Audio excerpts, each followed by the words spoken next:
Sarva Shiksha Abhiyan Center at Rachanmad village suffers with inadequate number of students.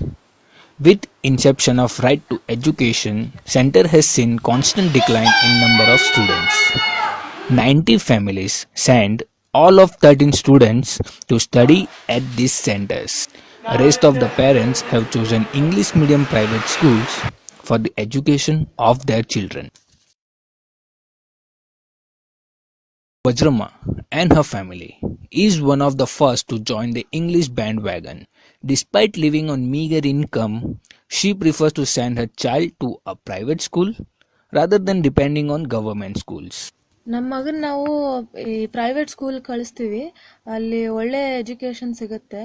ಈ ಹಳ್ಳಿಗಳಲ್ಲಿರೋ ಸ್ಕೂಲ್ಗಳಲ್ಲಿ English ಮತ್ತೆ ಈ computer ಮೇಲೆ ಜಾಸ್ತಿ ಏನು ಸಿಗೋದಿಲ್ಲ.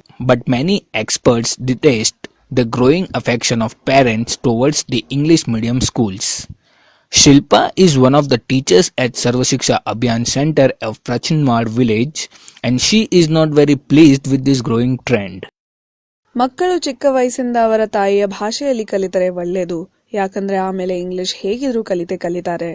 ತಂದೆ ತಾಯಿ ಪಾಠ ಕಲಿಯೋದ್ರಲ್ಲಿ ಸಹಾಯ ಮಾಡದೇ ಇರೋದ್ರಿಂದ ಮಕ್ಕಳು ಕಲಿಯೋದಕ್ಕೆ ಕಷ್ಟಪಡ್ತಾರೆ.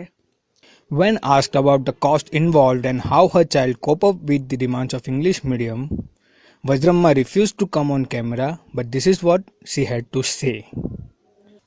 ಅವ್ನು ಚೆನ್ನಾಗಿ ಕಲಿತಾನೇನೋ ಅಂತ ನಾವು ಸ್ವಲ್ಪ ದುಡ್ಡು ಹಾಕ್ತೀವಿ. ಅದೇ ನನಗೇನು ಜಾಸ್ತಿ ಬರೋದಿಲ್ಲ, ನಾನೇನು ಅವ್ನಿಗೆ ಹೇಳ್ಕೊಡಕ್ಕಾಗಲ್ಲ. ಹಾಗಾಗಿ ನಾವು ಈ ಟ್ಯೂಷನ್ ಕೂಡ ಕಳಿಸ್ತಾ ಇದೀವಿ ನಮ್ಮ ಮಗನ. Vajramma pays rupees 40,000 as annual fees for his son to a private school.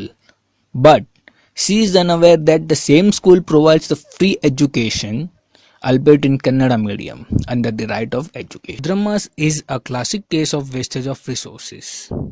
While she spends double amount on her son's education, her child wastes all his time on a single activity, leaving no scope for his overall personality development. This is Tushar reporting for CityCast.